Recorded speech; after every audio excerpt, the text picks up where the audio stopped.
I don't usually meet people this way. One day I stumbled on this really cynical blog.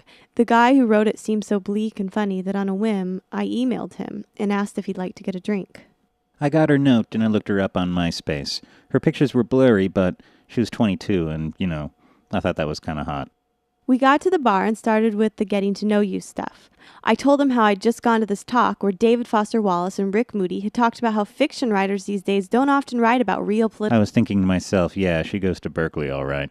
We talked for a while and then his phone rang.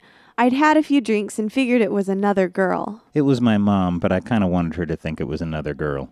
When he was done with the phone, he came back to the table and said all enthusiastically, "Hey, let's go for a walk." I figured if we went outside, I would reduce the risk of getting a drink thrown in my face if I grabbed her and kissed her, which I did. Guys don't mistake me for a one-night stand kind of girl. I was wondering, why does he think I want to kiss him? But I kissed him back. I guess I just figured, what the hell. I could tell she was a little uncomfortable, so I don't think I pushed too hard. We went to my place for a little while. I was there for about an hour, and he actually thought it was a good idea to show me his Playboy magazines. Wait. Those were vintage Playboy magazines, and I was just trying to show you how funny all the old advertisements are. I couldn't believe it. I was thinking, what a slime ball. What a weirdo. I wasn't sure what kind of impression I had made. I figured he'd give up because I didn't sleep with him. I was really surprised when he called the next day.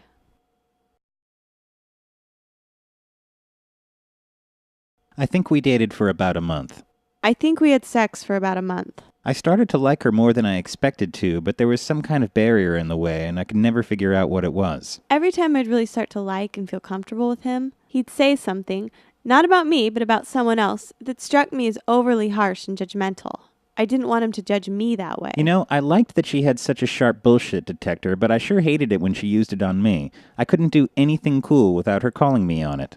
I felt like he was trying too hard to impress me. He seemed a little too into his karate uniform and Zippo tricks. Every time I did the thing where you open and light the Zippo on your leg, she would just start laughing at me. I did like him, but I just couldn't let myself trust him. Then one day she said on the phone that she didn't want to hang out for a while because she didn't want to like me too much. And I guess you could say that was that.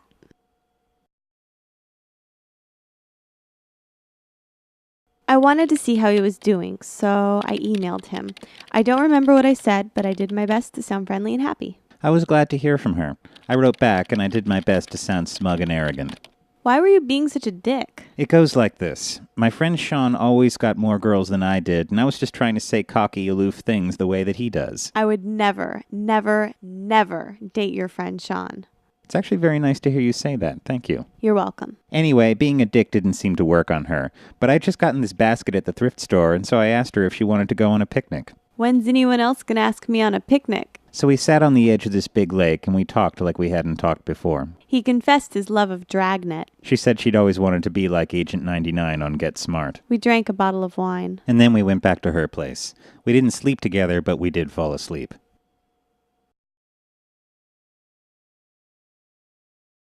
I started calling him when something good or funny happened during the day. I did the same, and I was starting to really get into it. You weren't really that into it. That's so typical of you. What do you mean? Every time we started getting closer, you'd deliberately throw a wrench into it. I wouldn't say that. You never once complimented me or told me I was cute or anything. I know. Why? Because you know it. Not all the time. Sure you do. Even if I did, it would be nice to hear it from you. Why? Just because.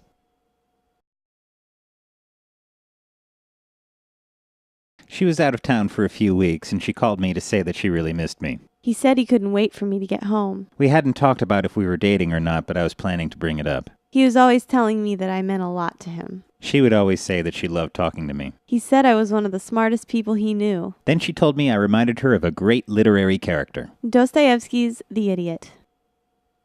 I didn't know what I was supposed to think about that. She would give me these little jabs sometimes to kind of put me in my place. That's not what I was doing at all. The book is called The Idiot. It's pretty easy to make that mistake, don't you think? Well, maybe if you read the book. Look, I'll get to it. And then he got really, really drunk at this party we went to. That's because you were talking to that conceptual poet guy with the glasses all night. He was a really nice, intelligent man. I'm sure he's read The Idiot. What about that time I came over just as you were kissing one of your girlfriends goodbye? Elizabeth is just a friend, and I told you that, and I kiss a lot of my friends on the forehead. Oh, really? Maybe I was just seeing if you'd get jealous because you never seem to give a shit. It didn't make me jealous. It just made me totally confused. Look, what do you want? I don't know. Why don't you tell me what you want first? No, you first. No, you first. Tell me, what do you want? No. What do you want?